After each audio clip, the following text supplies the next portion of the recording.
Hello friends, இன்னைக்கு ரொம்பவே ஒரு ஹெல்த்தியான டேஸ்டியான வெயிட் லாஸ் ரெசிபி தான் பார்க்க போகிறோம். நம்மளோட சேனலில் அரிசி சேர்க்காம நிறைய விதமான தோசை இட்லிலாம் பர்ஃபெக்ட் மெஷர்மெண்ட்டோடு அப்லோட் பண்ணியிருக்கோம்.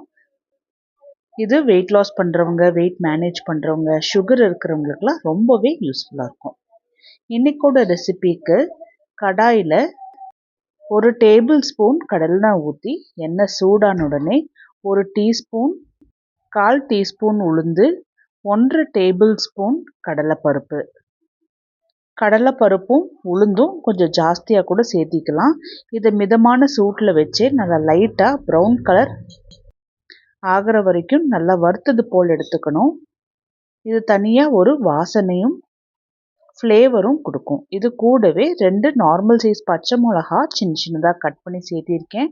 இது கூடவே கொஞ்சமாக கருவேப்பிலையுமே சின்ன சின்னதாக கட் பண்ணி போட்டு நல்லா வறுத்தது போல் எடுத்துட்டு 2 நார்மல் சைஸ் வெங்காயத்தை சின்ன சின்னதாக கட் பண்ணி போட்டுக்கலாம். வெங்காயம் கலர் மாறணுங்கிற அவசியம் இல்லை. வெங்காயம் லைட்டாக பிங்க் கலர் ஆனாவே போதுமானதாக இருக்கும். இதில் தேவையான அளவுக்கு இந்துப்பு சேர்த்திக்கலாம். தைராய்டு இருக்கிறவங்க முடிஞ்ச அளவுக்கு இந்துப்பு சேர்த்திக்கிங்க. இந்துப்பு காஸ்ட்லியாக இருக்குன்னு ஃபீல் பண்ணிங்கன்னா கல்லுப்பு கூட சேர்த்திக்கலாம். அயோடின் ரொம்ப முக்கியம். இது கூட சின்ன சின்னதாக கட் பண்ணி வச்சுருந்த கொத்தமல்லியும் போட்டு கொத்தமல்லி கொஞ்சமாக வதங்குற அளவுக்கு விட்டுட்டு 2 துண்டு தேங்காவை நான் அரைச்சி எடுத்திருக்கேன் மிக்ஸி ஜாரில். அதையுமே சேர்த்தி நல்லா கலந்து விட்டுக்கலாம். தேங்காய் லைட்டாக வதங்கி வரணும், அவ்வளோதான். ஒரு 2லேருந்து 3 நிமிஷம் நல்லா இது போல் வதக்கி எடுத்துட்டு எந்த டம்ளரில் ராகி எடுக்கிறோமோ அந்த டம்ளரில் நான் 3 டம்ளர் தண்ணி அளந்து எடுத்துக்கிறேன். 1.5 டம்ளர் ராகி மாவுக்கு 3 டம்ளர் தண்ணி கரெக்டான ரேஷியோவாக இருக்கும்.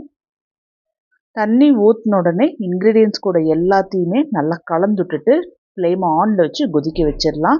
தண்ணி நல்லா கொதிச்சதுக்கு அப்புறமா தான் ராகி மாவு போடணும். கப்பில் ஒவ்வொரு கப் அளவு 1.5 கப்பு அது மாதிரி அளவு தனியாக எடுத்து வச்சிடணும். ஏன்னா மாவு போட்ட உடனே சீக்கிரமாக கட்டி ஆகிறது போல் ஆகும். அதனால் அளவு எடுத்து கரெக்டாக ஒரு கிண்ணத்தில் எடுத்து வச்சிட்டோம் அப்படின்னா இது போல் மாவு கொட்டின உடனே கலந்துட்டுறணும். மாவு கொட்டும்போது மிதமான சூட்டில் வச்சுக்கணும். ஃப்ளேம் ஆனில் வைக்க வேண்டாம். மீடியம் டு ஹை ஃப்ளேமில் வச்சு கலந்து விட்டுக்கலாம். இது போல் நல்லா கலந்துட்டுட்டே இருக்கணும். ஒரு 5லேருந்து 10 நிமிஷம் நல்லா கலந்துட்டோம் அப்படின்னா இந்த தண்ணியில் ராகி மாவு நல்லாவே வெந்து வரும்.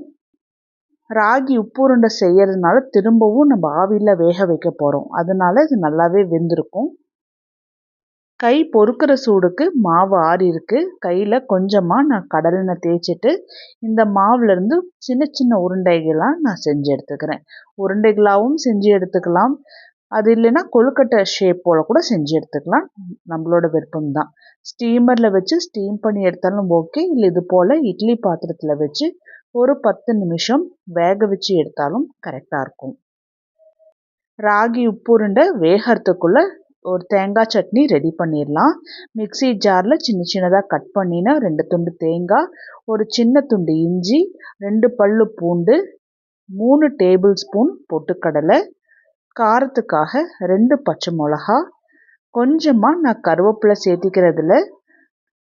உங்களுக்கு சட்னி வெள்ளையாக இருக்கணும்னு ஃபீல் பண்ணிங்கன்னா கருவேப்பிலை சேர்த்திக்க வேண்டாம். இது கூடவே தேவையான அளவுக்கு கல்லுப்பும் சேர்த்தி கொஞ்சமாக தண்ணி சேர்த்தி நல்லா நைஸாக அரைச்சி எடுத்துகிட்டு வந்திருக்கேன்.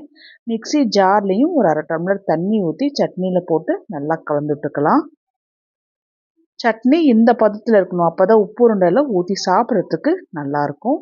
தாளிப்பும் நான் ரெடி பண்ணியிருக்கேன். எண்ணெயில் கடுகு, வரமிளகா, கருவேப்பிலை போட்டு தாளித்து எடுத்திருக்கேன். அவ்வளோதான், தேங்காய் சட்னி ரெடி ஆயிடுச்சு. 10 நிமிஷம் ஆயிடுச்சு. உப்பு உருண்டையும் நல்லா வெந்து வந்திருக்கு. பாருங்கள், நல்லா பர்ஃபெக்டாக இருக்குது. நல்ல ஒரு ஹெல்த்தியான ஆப்ஷனாக இருக்கும். எப்போவுமே இட்லி தோசைன்னு ஒரே மாதிரி செஞ்சு சாப்பிடாம இது போலையுமே செஞ்சு சாப்பிட்லாம். நம்ம சேனலில் அரிசி சேர்த்தாமல் ரெசிபீஸ் அப்லோட் பண்ணிகிட்ருக்கோம். ஸோ இது வெயிட் லாஸ் பண்ணுறவங்க, வெயிட் மேனேஜ் பண்ணுறவங்க, சுகர் இருக்கிறவங்களுக்குலாம் ரொம்பவே யூஸ்ஃபுல்லாக இருக்கும். இது போல் ரெசிபீஸ் உங்களுக்கு வேணும் அப்படின்னா நம்மளோட சேனலை சப்ஸ்கிரைப் பண்ணி வச்சுக்கோங்க. வெயிட் லாஸ் பண்ணும்போது போர் அடித்த உணவு சாப்பிடாம நல்லா ருசித்து சமைச்சு சாப்பிட்லாம்.